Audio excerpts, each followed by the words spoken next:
हजरत उमर बिन अब्दुल अजीज, Iraq में रहने वाली एक औरत थी। उस औरत का खामद फौत हो गया तो 5 बच्चियां यतीम थी। वो इराक से चली और जनाब उमर बिन अब्दुल अजीज के पास आई कि आप मेरी बच्चियों का वजीफा लगा दें। वो कहती है जब मैं पहुंची ना, यहां तो अब तो इस्तकबाल, आना जाना बड़े मामलात है। अब तो बच्ची की बारात आए और 5, 7, 10, 20 लोग दरवाजे पे खड़े ना हो तो बारात नाराज हो जाती है। कहते हमारा इस्तकबाल ही किसी ने नहीं किया। तो इस्तकबाल तो अब इस तरह है जिस तरह नशा नहीं होता, ये इस्तकबाल की हालत है, अमीरों से लेके गरीबों तक। मुझे पूछा ही नहीं किसी ने, कुर्सी नहीं दी, आगे नहीं बिठाया, ये वाला मामला है।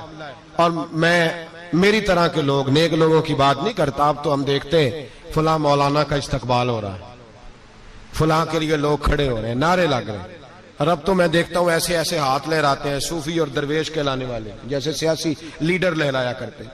ये क्या तरीका हुआ? ये कौन सा तर्ज जिंदगी? मेरे नबी पाक सल्लल्लाहु अलैहि वसल्लम ने फरमाया जो ख्वाहिश करे कि मैं आऊं और लोग खड़े हों वो तो जहन्नमी है, तो दोज़खी है। सारे वही तरीके हम इख्तियार करते जा रहे हैं, वही प्रोटोकॉल है हर जगह। वो लोग जिनके दरवाजे खुले होने चाहिए थे, वहां भी हर वक्त के लिए मामला तय हो गए।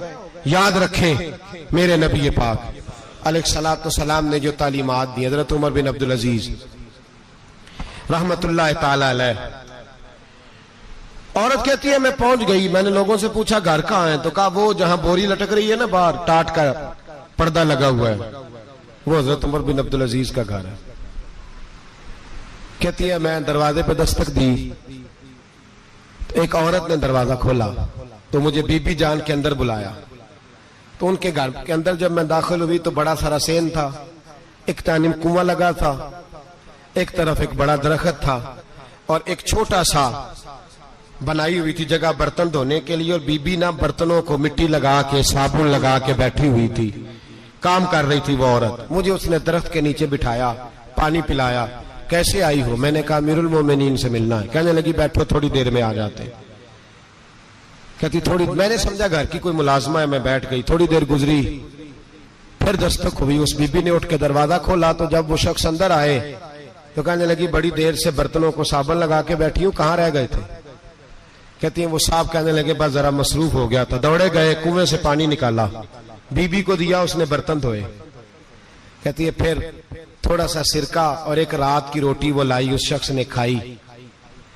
मैंने कहा कि ये दोनों घर के मुलाजम है, मियां बीवी काम करते हैं। जब वो खाना खा चुके तो वो औरत मेरे पास आई, कहने लगी उठ के मिल लो अमीरुल मोमिनीन से। मैंने कहा कौन अमीरुल मोमिनीन? तो कहने लगी कब से तो आए हैं, ये जिसने कुएं से पानी निकाला यही मुसलमानों का अमीर है, और ये जिसने दरख्त के नीचे बैठ के सिरके से रोटी खाई है यही है। ये फरिश्तों की दास्तान नहीं, ये वो लोग हैं।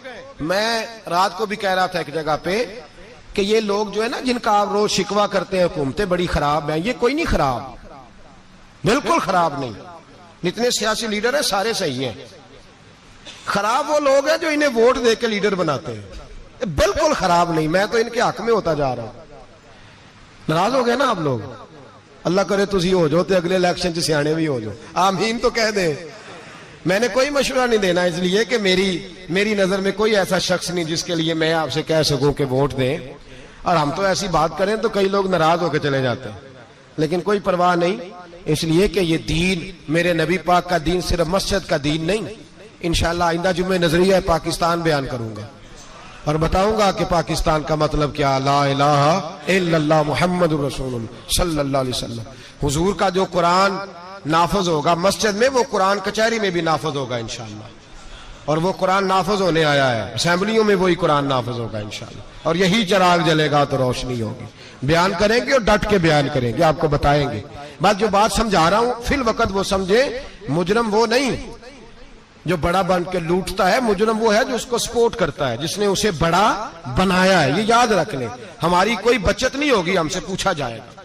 हम सारे कचहरी में खड़े होंगे, अल्लाह सवाल करेगा कि तुम बताओ तुम इनके मददगार क्यों बने थे, तुम सपोर्ट क्यों करते थे, ये पूछा जाएगा और हमने जवाब देना है।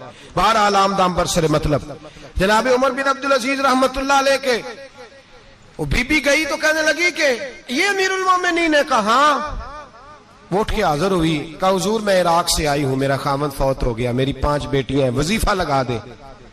वो बीबी कहती है मेरा दिल था कि यतीम बच्चियों का 100 दिनार साल का लगा देंगे तो बड़ी बात है।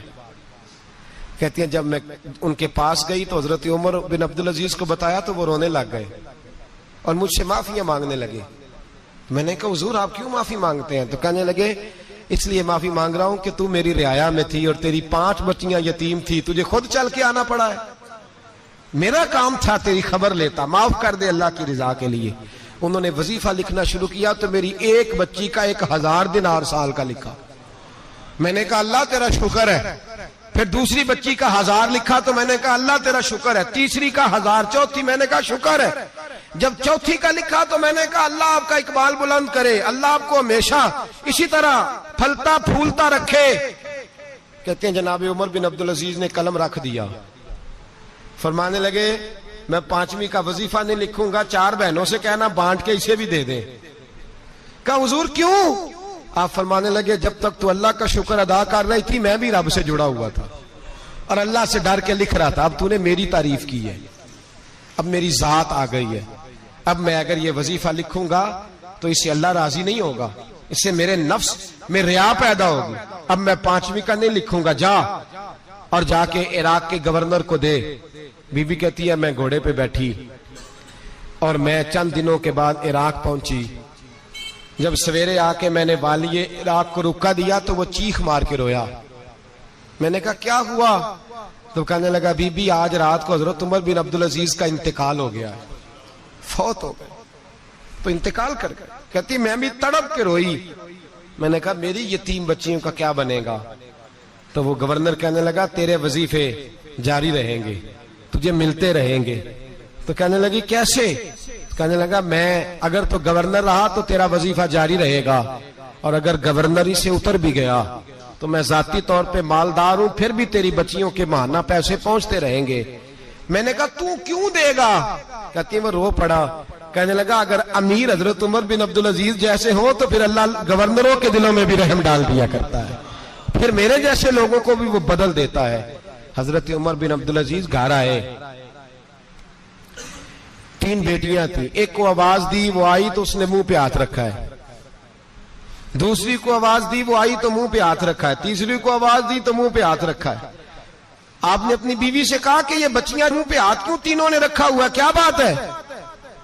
तो बीबी रो पड़ी, कहने लगी 4 दिन हो गए मेरी बेटियां प्यार से रोटी खा रही हैं, 4 दिन हो गए, उनके मुंह से बदबू आती है इसलिए वो आपके सामने आती हैं तो मुंह पे हाथ रख लेती हैं 4 दिनों से।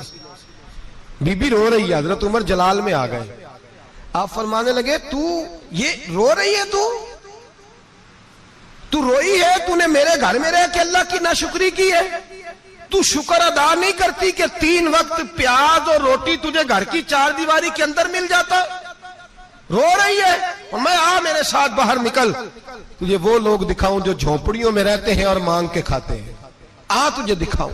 इतनी नाशुक्री कि घर के अंदर प्याज पहुंच रहा है, रोटी पहुंच रही है और तू कहती है मेरी बेटियां प्याज से खाती हैं, शुक्र कर फाके नहीं काटने पड़े।